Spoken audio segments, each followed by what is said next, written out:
Kick and chase by Mullins. Kick and chase again by Mullins. It'll be a miracle. Oh, it is a miracle. Fafita tries to crash his way over. He does. Fafita got the ball over the line.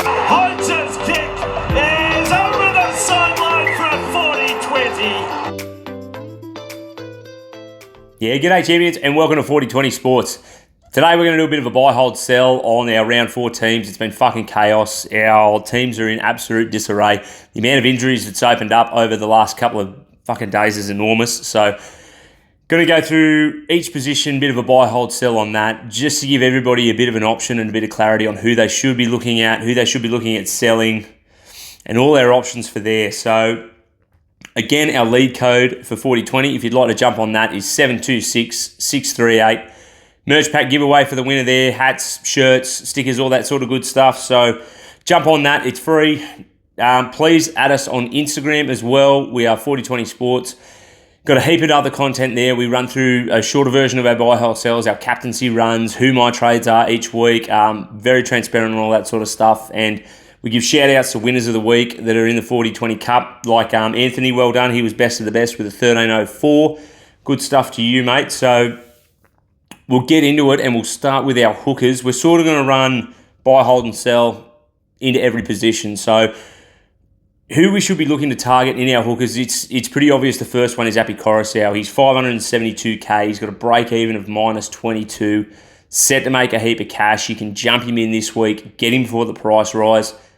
The sideways trade is a bit, people have been going Grant to Api. I'm a Grant owner with Levi on the bench. I probably wouldn't be going that, but with the amount of cash that's been floating around at the moment with Cleary, Moses, all these other guys, Hyden's underperforming, Tino down, but all these guys, you probably could go an option of a double hooker Grant Api role if you wanted for this week with Grant on the buy. But yeah, Api's the best bet there for our buys for our hooker. Joey Lussick, I still think he's a buy at 390k. Break even of minus 6. I more think the only option really there for Lussick is for those who are Danny Levi owners that do not want Danny Levi to play this week. I'm stressing out a little bit about it, but I think I'm going to run with it. But I still think Joey Lussick is a good buy for Danny Levi owners to upgrade to him. He's minus 6. He's going to play 80. He's going to play the rest of the season there if he stays injury free. Good coverage around Origin if you're looking to hold him that far. So he's a good buy still. Another one that's been going under the radar is Mitch Kenny, 392k. He has a break even of 1. The big one for Mitch Kenny is he's been getting the 80 minutes. He's running off an average of 57. He scored a try last week. I was sort of expecting a bit more, but in the first game he made 50 tackles. So his base is good. If you're looking to go someone other than a Joey Lussick, you know, Joey Lussick's already had a price rise of 76k. If you're looking to go someone who hasn't got that bump yet, Mitch Kenny is set to make a stack of cash, given that he makes that 80 minutes every game. If he continues to do that and makes 40 tackles, probably doesn't have an attacking upside, but then Joey Lussick, I think he's been quite lucky with his attacking upside for the first couple of weeks as well. Next one is Mitch Robertson. He's probably the last one that'll round out our buys. He's up at the Cowboys. They are killing it. He's having a much more emphasis on attacking stats this year. To start the year anyway, he's got a break even of 19. He's 612k. Again, I think Api's the best buy there, but if for whatever reason you don't want to go Api and you think the Tigers are going to flunk and the Cowboys are flying, I think Reece Robinson is a really good buy there for 612k. For the holds there in hooker, Harry Grant, 712k. His break even's only 82, and he's only lost 37k, last week. He'll come good. He's got the return of Nelson Asafa-Solomona, which is a big one. He does a lot of drawing and passing close to the line, crash plays with him. So once he comes back, that'll be really good for Harry Grant. Also, Christian Welsh is another one that works really well with Harry. Also, the halves. You know, the Storm just need Munster and Hughes back in the frame. They take a lot of attention from the defence onto Munster and Hughes. If a lot of the defence is in two minds of what half is getting the ball, Harry just crashes over. So they are probably the two players that most unlock his potential. So I reckon he's a hold. Obviously got the bye. Going to run a bit skinny with Danny Levi this week, but also Danny Levi is in our holds. break even of 12. He's made 37k. He's still cheap, 276k. I'm sort of looking at Danny Levi to Jaden Brayley. I think that'll be my go-to. Jaden Brayley only got an 18, I believe, last week. So if in the next couple of weeks, Brails can lose a little bit of money and Danny Levi can average 40 to 45. He's averaging 38 at the moment. If he can make that happen next couple of weeks, that'll be the sort of avenue I'll be looking at.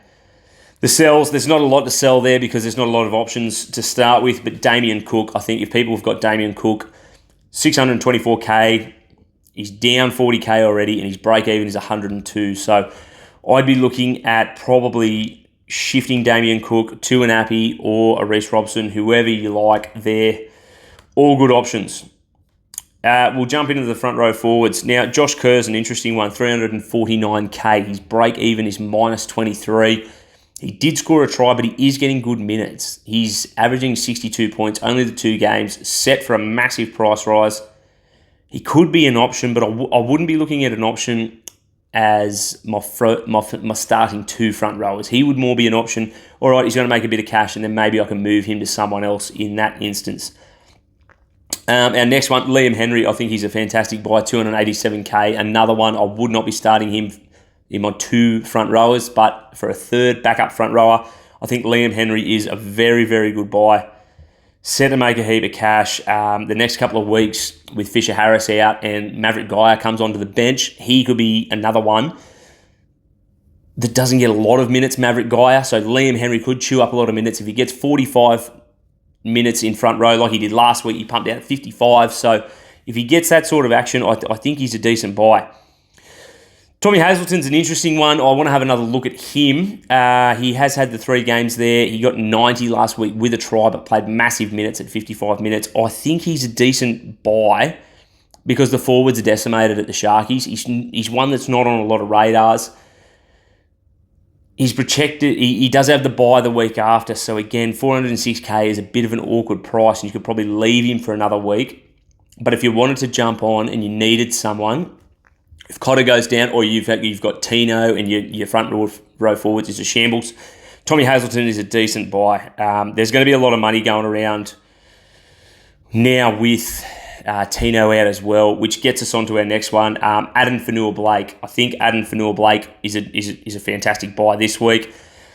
754k. He will be the guy that people, if you've jumped from Payne Haas to Tino, or you've started with Tino and you've run with that, Adam Fanua-Blake is the one to get in.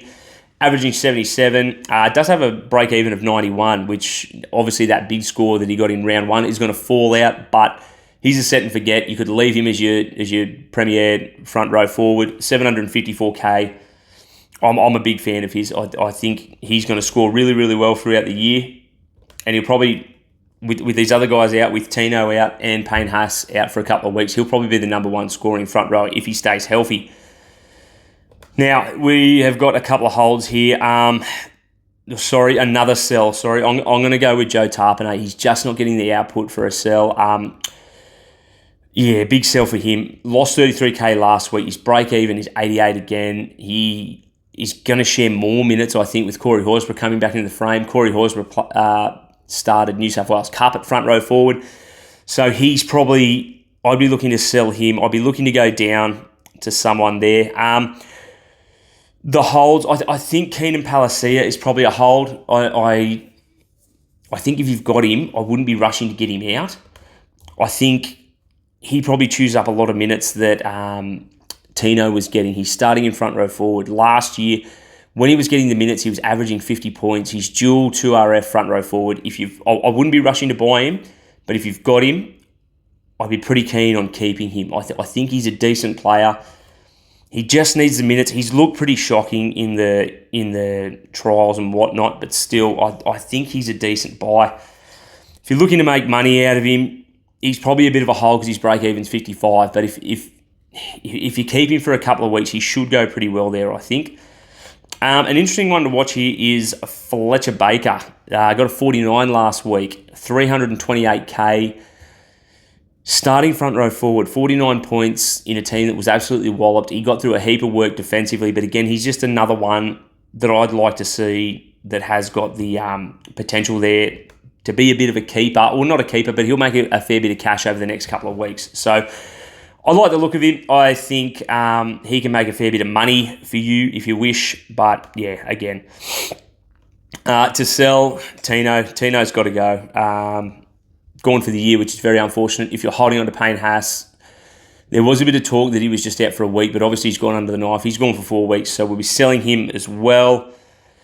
Sean Kepi is another one. He had a massive break-even of 50. He is 375k. He's only leaked 9k, so it's probably not panic stations to sell him this week. He's not going to lose any cash. But if you can get rid of him, if you've avoided all the injuries and he's one of the guys that you think, yep, I can flick him out, I would be getting rid of Sean Kepi every day of the week, I think. Another guy there, Lindsay Collins, 526k, doesn't have a high ownership, but he is out for 2 weeks. He's got a massive break-even of 66, which is overs. He's been plunging a bit of money as well anyway, so he's probably a guy I'm looking to sell as well. Jason Taumalolo at 392k, you can write him off. He seems to be getting dropped every time the Cowboys get a sniff at a win, and it'll probably be the same if they are getting pantsed. So he's lost nearly 50k, break even to 57. That break even is going to continue to slide down for the next couple of weeks. Yeah, I'm looking at moving him on. Farmer Silly, 238k. He hasn't come back into the fray.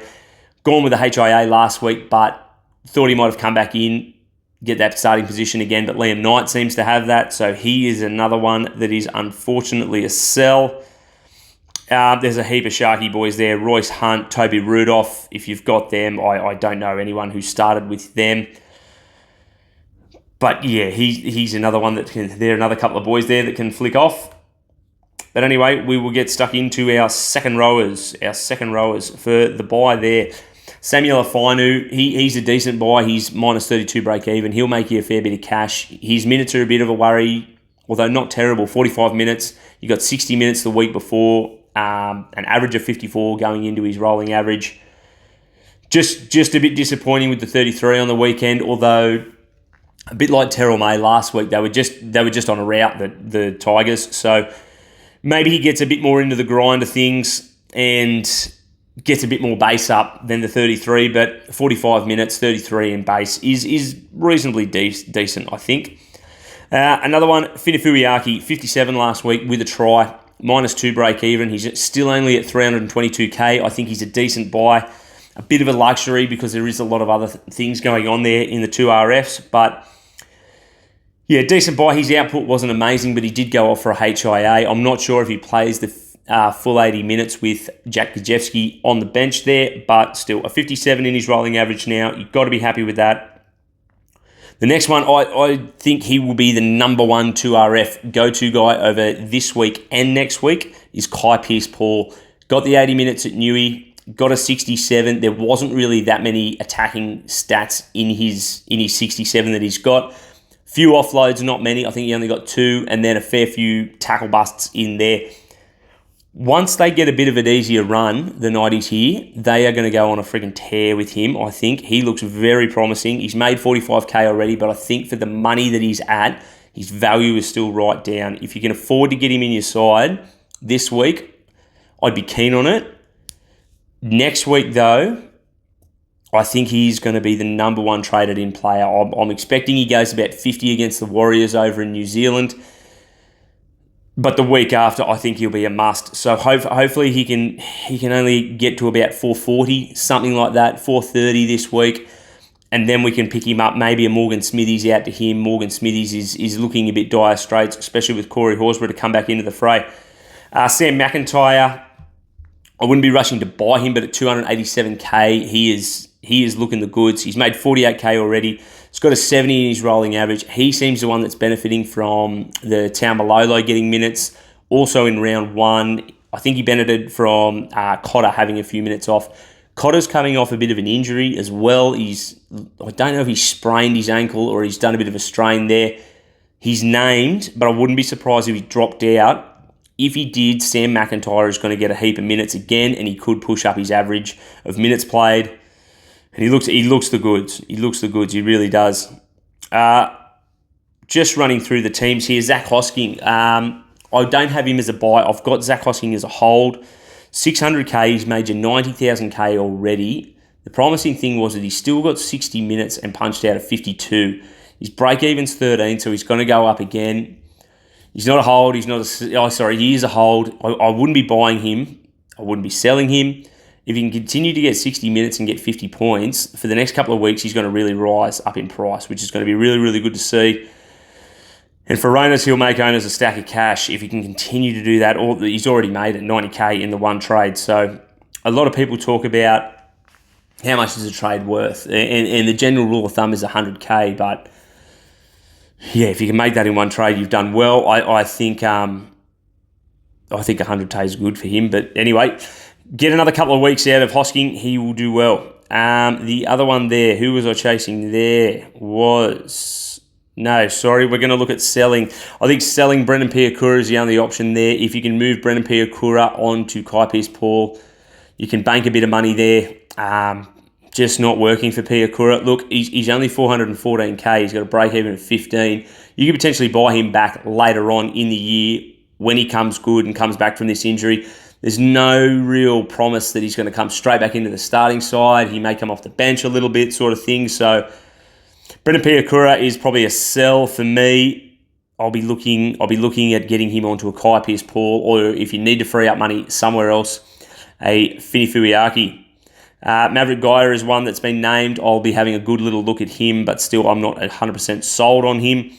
I'd be holding Sitili Tupanua as of the moment, unless you have been kissed on the dick and you've missed all these changes and all these injuries.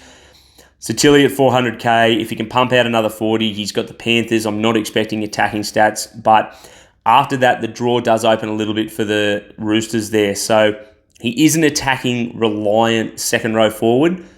I'm going to play him, and I think I'm going to play him over Morgan Smithies actually this week. Not that I'm against Morgan Smithies. I think he'll still get 40-ish, but I just think Sitili Tupanua is a decent option, and he does have attacking upside, so Sitili will probably come into my side. Jamin Salmon at 324k, he's dual, he's good to throw around, you can move him between up and downs. He is flirting between hold and sell for me. I'm probably looking at moving him on this week, just because we've got a good idea of what the minutes are there with the Dogs, and it doesn't look good for Jamin Salmon. He looks like he's going to play 30 minutes at lock, 40 minutes at lock, and then shift out to an edge and give Preston a breather. And as soon as he moves away from that middle, he just absolutely reeks Supercoach-wise, and you cannot get a real hold on him. He just scores absolutely nothing. The ball doesn't come to him. He doesn't go looking for work when he's not in the middle. So he is probably a hold or sell for depending on how your team's looking. Morgan Smithies at 383k. I'm going to be holding him just for another week. I think his break-even's only 24, so he's probably going to make a little bit more money. Made 40k. He's still only 383k. I just think I was expecting him to get through probably a little bit more work than what he's been doing. I didn't see him as a ball-playing lock. I thought from all the highlights that I saw, it was just him running, tackling, and he's just this freak of a machine, which he still is. But 48 average, still set to go up a bit, but I'll probably be looking to move him on next week to Kai Pearce-Paul, which if I can do that, I'd be bloody stoked with. Another little left field one we've got here is Isaiah Papali'i. He did score a nice little try last week, but he is running at a 69-point average. He gets the 80 minutes with the Tigers there. If the Tigers can go back and give this man some fucking ball and some good ball close to the line, he's an awesome hole runner. He's at 568k. Last year, everyone went off him because he was about at 800. So if Isaiah Papali'i can get back up to the heights that he was, he could be a bargain at 568k. His break even is only 26. He's at a 69-point average. So he is set to make a bit of money.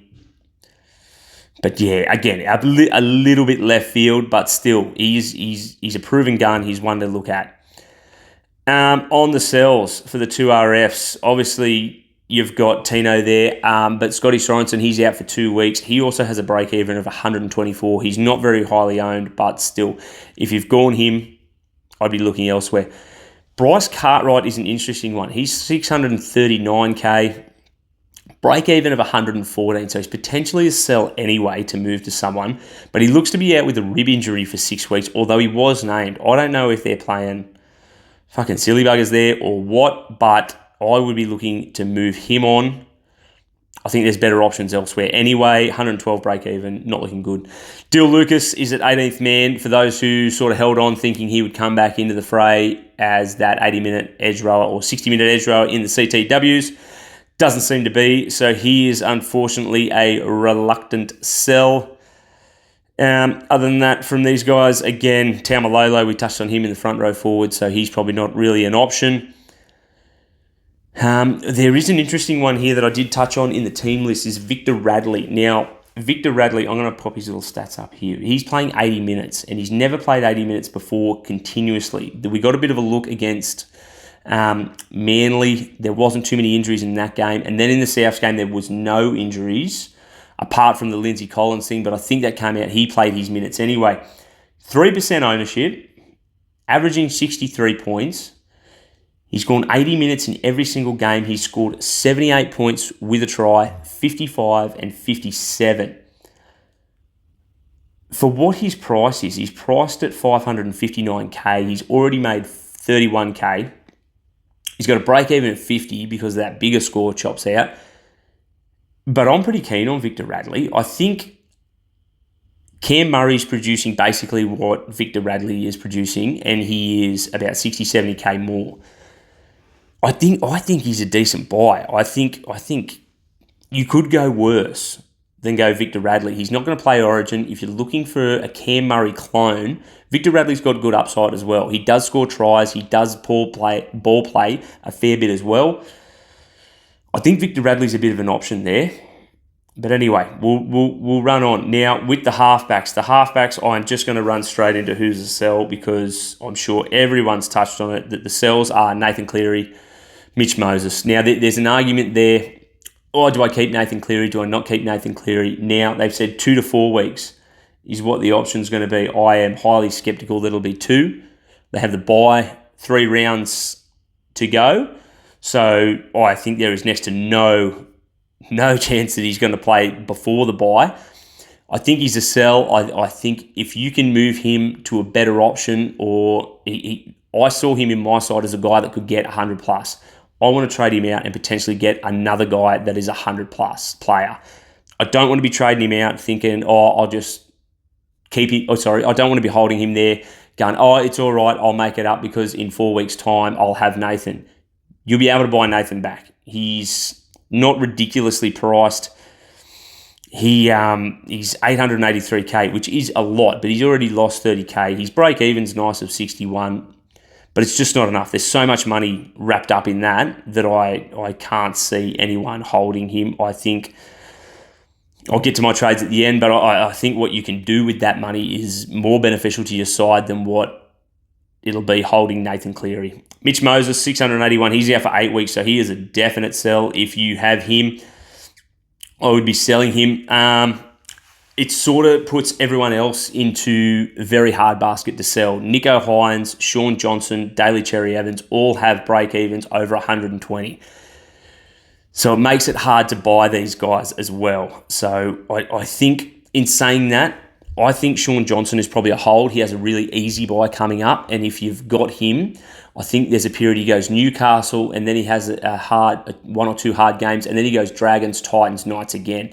So Shawnee Johnson, eventually he will have the kicking duties back as well. It's come out that it's just a little bit of a niggling injury there. That's why he's not getting a shot. Nico Hines, he would have been on the chopping block for a lot of people, but I think now more than ever, if you've got Nico Hines, you probably just take whatever he gives you. He's not going to play Origin. He's lost 108k. Yes, his break-even's massive. He's been doing... Look, he hasn't been doing fuck all. The Sharks have been doing fuck all with the ball. They've been pretty poor in attack. They sort of scored these late couple of tries against the Doggies, but that was as good as it got. The Trindle thing is really harming him, I think, but that is only because Trindle has been absolutely stinking it up. Nico Hines will come good. He's kicking goals. They've got the Raiders at home. I know their forwards are decimated, but they still have decent forwards there. Kafusi, Hazelton. There's a couple of young guns coming through there. So I still like the Nico Hines chat. I think Nico Hines, if you can keep him, well, I think you have to keep him now more than ever. You just need a backup guy. That is more reason to sell Cleary as well, because we need that backup guy for next week when Hines has the bye. Potential to sell Hines next week, but we'll see how this week goes. As far as people to buy, I think the only real good option is I can't believe I got on him. I can't believe I jagged him. But I think the good option there is Brooksy. I've already got Brooksy in my 5'8". I'll be looking to push him up and probably buy that Lockie Galvin like a lot of people will. That'll probably be my trade going into the week. That'll be the number one trade. I'm probably looking at boosting again. I've done this every year that the booster's been involved. I've done this. I've gone the boost week 1, week 2 sort of thing.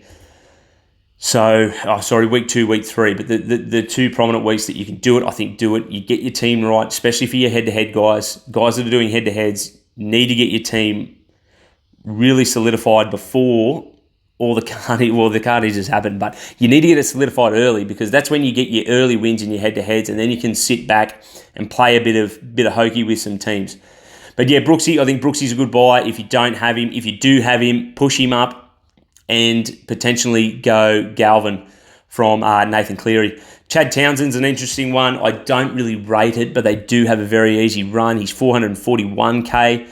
He's already made 50 grand, so that you've missed out on that, but his break even is only 1. So again, he's got a 59-point rolling average in his average, but yeah, you could do worse than Chad Townsend. I think he's decent. Aiden Caesar, 345k. He's about to potentially get a price rise. You'll probably leave him another week if you were looking. But he is half 5'8". He got a 52 last week with no... He didn't really set the world alight, but still, a 52 in a romping of the Sharks probably isn't what we're looking for. 39 break even as well, so a bit hard to see. Jamal Fogarty, 37. Anyone who was keen on him to start the year, he obviously got a lot of attacking opportunities, albeit with the boot. But yeah, he's probably one that I'm avoiding. Anyway, on to the 5'8". Number one, he'll be in everyone's team this week, is Lockie Galvin, 204k, minus 62 break even. He is set for another minus of 25 the week after. So 61-point average, got a 72 last week. He looks really good. Hasn't missed a tackle all year, which is phenomenal from a young half. They've been targeting him. I think he had 22 with 0 misses in the first week, 18 0 misses last week, which is really promising for Lockie Galvin. Para this week, which is a decent draw, given that Mitchy Moses is out and potentially Bryce Cartwright. But yeah, minus 62 is going to make a shitload of cash. Got to have him in your side. The other one there is Max Plath, 278k. Minus 16 break even, starting lock. He's probably going to share a lot of minutes with Ray Stone now that Ray Stone's back. But yeah, 48-point average. He looks really good. If you are worried about Lockie Galvin and think, maybe NRL might be a bit too much for him throughout the year, Max Plath looks like a really strong, sturdy player, nuggety type. He looks like he's won that lock position. So if you're looking for a guy, Lockie Galvin's probably going to be a bit more upside and low side guy. Max Plath will probably peter in the middle, but Lockie Galvin is 70k cheaper, so I'll probably be taking that. Other than that, in the 5'8", there's not really a lot going on. You could potentially go Dill Brown now that Moses is out and you've got a lot of cash cleared up from Cleary. 736k. He's already lost 44. He does have a 93-point break even, but still, I think he's pretty good for it. Yeah, that's about it. For the holds, like I said, I'd be holding Sean Johnson. I'd be holding Nico Hines, purely because Nathan Cleary's out, and I don't know who else you would go to there. For the sells, well, we've touched on a couple of these guys, but look, I'm looking to get rid of Cody Walker. If anyone's got Cody Walker, he is 660k. I know he has a low ownership, but still, he's been poor and a 76 break even, although he does have the dogs, so you could make a bit of an argument that he could stay.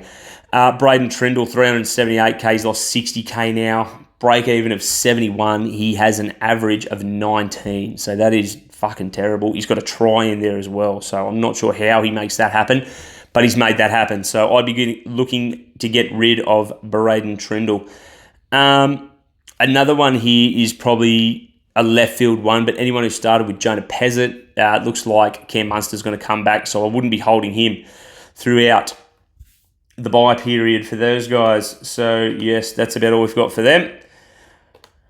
Break-evens now for our CTWs. I'm looking at getting in a couple of guns here. I think we need to get the hammer in. He is playing the Titans this week. He is going to be an absolute... I don't want to watch the game without the hammer, put it that way. 600K, break-even of 1, 87-point average. So he's looking really good. I am looking to get him in. I think he's going to be a bit of an attacking weapon this year. Hopefully he can keep that fullback spot. He's priced on a bit of centre action that he was going through last year. So hopefully they've nutted that out and they'll leave him there at fullback now and his price can go up. 600K, I think he's a good buy. Dom Young, decent buy at 640K. He looked phenomenal. 150 last weekend. Break even of 15. He looks every bit a superstar on that right-hand edge for the Roosters there. That little Harbour Bridge ball that Tedesco does, he's got him a couple of times now. So I really like the look of Dom Young in the tricolours, although it breaks my fucking heart every time I see it. Being a Knights fan, it shatters me every time I see him get on a bit of a breakaway. Anyway, this week I've got Zach Laybutt as a buy. I think people went early on him and paid the price for it. 465K, his break-even is 6. Cowboys got a real good draw coming up. Broncos are decimated, then they've got the Titans. So Zach Laybutt is probably a good one. I'm loving the look of him. Roger Tuivasa-Sheck, for anyone who didn't start with Roger, he is 577K, break-even of 13. I think this is as low as you're ever going to get Roger. He plays fullback next week. Don't know what's going to happen with Tane Tuapiki coming back maybe next week, or the fact that Chance Nickel-Clockstad could be coming back any minute. But Roger Tuivasa-Sheck on that CTW, in that CTW spot at a fullback or a centre, looks damaging. I think he's basing about 38 to 40 points a game. So again, I really like the look of Rog there. For the sells there, for those who haven't, obviously last week was Greg Marzu. Surely no one started with Tommy Jenkins. He's got the highest break even there. AJ Brimson, anyone who went for a bit of a duel there with a CTW fullback, he's flopped. 587K, break even of 113. They've got a match against the Dolphins, which isn't terrible, but still, I'm just looking. I'm looking elsewhere in a big way. Another one there, not highly owned, but Stephen Crichton, 598K. If anyone's gone him for the start of the year thinking he could make something out of the kicking duties, he's set to lose 51K. You can flick him off. Look, other than that, there's not a great deal there. There's another one I like, actually, is Murray Tuilagi. His break-even 65, but he has made 40K already. Sorry, I'm just chopping and changing him, but I'm just doing this positional, so sorry if I'm confusing anyone, but Murray Tuilagi, I like him. Break-even of 65, although he does have a 67-point average in his game. Coming up against the Bronx, they're decimated, like I said, and the Titans next week. Look, fuck, I like nearly everyone from the Cowboys. They look phenomenal, so I'm a big fan of them. Zachy Lomax is an interesting one. He's now nearly 700K. Scored a good try on the weekend, got 98. Break-even of 57. I just don't trust the Dragons. He's probably not playing Origin or anything like that. Kicking, they do go down the right-hand side, which is really good for Zach Lomax. But again, I just don't really... I don't see it and I don't really like it, to be honest. His work rate's up, but he could get stuck as a guy like Carraz, who has really good work rate that just doesn't get the attacking points. Although Carraz, I think he's going to flourish. I just don't see it for Zachy Lomax right at the moment. I could change my mind in 2 weeks when he bungs out another 100 and I could be scrambling to get him. But yeah, at the moment, I would rather pay up for a Ruben Cotter, a Valentine Holmes, or I would even rather pay down for Hammer. Taylor May, he'll be a hold for me, 473K, break-even of 54. It does have a bit of a higher break-even than what I would like.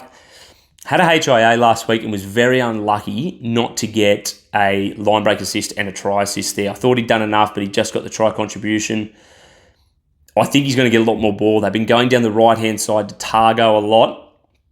But I do like the fact that now that Cleary is out, it looks as though we could have a good little option of Taylor May, being that Jerome Luai will be the dominant ball player there, you would imagine. For our fullbacks, we will go into the cell first. Reece Walsh, gone for 6 weeks. You can flick him off. I think he'll be sitting, you wouldn't, 6 weeks is too much. Fractured eye socket. With a rolling 1 in his average as well, he'll probably lose a bit of cash. Then after those 6 weeks, I think it'll be round 9, 10, he's sort of back. A couple of weeks in, could be looking at Origin again, so we leave him out of there. Who I would replace him with? Look, Tedesco is probably the best option, and I never thought I'd be saying that at the start of the year. Just with his price range, it is a bee's dick in if you're going to go Teddy or Tom Trbojevic. I think either one of them is fine. Tom Trbojevic has a bit of a higher break even, but he does have St George this week. Serious captaincy option there. Kalen Ponga is down 65k. Look, if you didn't sell him last week, I'd be holding this week. He's got New Zealand running into the Dragons the week after, so he could be a captaincy option the week after. Look, I'd be looking at flicking Gutho if anyone's jumped on the Gutho train. He's got a break-even of 136. He's only averaging 47 points. I know Mitch Moses is out and he probably gets the kicking duties, but he had the kicking duties on the weekend until the very last kick and he only pumped out a 40. So I'd be avoiding him. Hold Latrell Mitchell. He's got a massive break-even of 112, but he's still, even with that 36, he's got an average of 75 points. He's got the doggies this week. I know there's something going on there at the Bunnies, a bit of turmoil about, but still, I like the look of Latrell. He still looks fit. He still looks like he's hungry for a bit of the ball. He's still got all those characteristics. They got pantsed, and if he didn't get sin bin, he potentially could have got, 50, 60 points. Other than that, look, you've just got to pay up. You've got to have those guns in that position there. There's no real person that I would be looking other than that. The other one that if you have Reece Walsh, the other option that you could do, if you have 1,000 other spot fires that you're not keen on getting rid of him this week, you could wait a week and go to Pappenhausen. If you want to sort of hold on to your nucleus of your team, and Reece Walsh is the least of your worries, he's not going to go up, he's not going to go down, you could wait a week and put Pappy in. But again, the points that you could potentially lose for that would be astronomical. So I'd be advised against doing that. But anyway, that's what we've run through. So I'll have a bit of a look at my team and how it's looking. I'm reasonably happy with it. Although this week, with Cleary gone, I'm going to throw a bit of a curveball into it. And I'm going to get on the front foot. I think there's going to be a couple of people that want to hold Cleary and do all this sort of action. I'm just getting straight on the hard foot.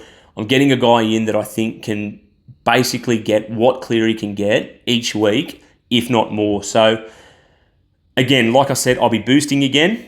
This will be my second boost that I've done, but I was planning on doing this from the start. This is what I like to do, is get my teams sorted nice and early, get a good start on your head-to-heads. The more trades you make, the better your team looks early.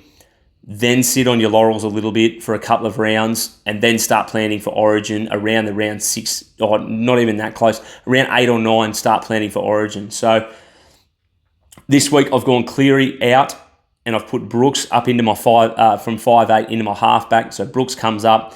I've bought in Lockie Galvin, which has freed up an absolute ton of cash. What else I've done here is I have sold Sean Keppie. I've pulled up Viliami Fafita, who is thankfully not going to be around this week, so he won't be an EA emergency nightmare for me anymore. Flicked him up into my front row, and I've jumped in and got Val Holmes. Then I have traded out Jamin Salmon, and I've brought in Hammer. I want the Hammer for obvious reasons. I think he's doing really well this year. I like the look of him. If I can keep the Hammer there, get a good price rise out of him, I think that's awesome to do. Val Holmes as well, bringing him in. He is just the guy that I think can pretty much go on par with what Cleary can do with the hundreds. I really want to keep that in. I really want to keep the big scores in. So I think getting on the forward foot, I am going to have to play Lockie Galvin, but the way he's going, he looks really good. I don't think the Eels is too hard a match up for him. And unfortunately, I'm looking at going to have to play Danny Levi. because I'm going to keep Harry Grant and not run Appy Coruscant. I just think it's madness. I don't want to get rid of Grant, and I don't want to move Levi up into Appy, and have Appy and Harry Grant there together. So I think that's too much money in my hookers. I would much rather spend that down in my CTWs. So my CTWs this week is going to look like Val Holmes, Hammer, Tabuai Fido, Roger Tuivasa-Sheck, and Taylor Mate, and I'm super, super happy with that. I'll probably looking... Now, you can also do a sneaky one with this. If you've got fears about the Danny Levi situation, you can put the VC on turbo and then captain Harry Grant, leaving Levi on your bench. I think Levi's going to be my lowest scorer anyway, so it sort of gives you a bit of a second go. So I'll be probably looking at VC Tom Trbojevic with every intent to captain him, barring he does disastrous, and if not, I will probably be looking at the Hammer as my captain. Bit of a risky one, but I think that's what I'm going to run with. I think I'm going to run with Harry Grant as my captain and just take the Danny Levi auto emergency now that Viliama Fafita is not playing and I won't have to worry about his 9 score. So yeah, that's what we're going to run with. Anyway, guys, that's all we got time for today. Hope you got a bit of info out of this. Please add us on Instagram. It's just a bit easier to sort out through your teams and your trades that you need. So if you need any advice, jump on Instagram, check us out. More than happy to help. I'll get back to everyone there as well. So anyway, that's all from us. Take care, legends.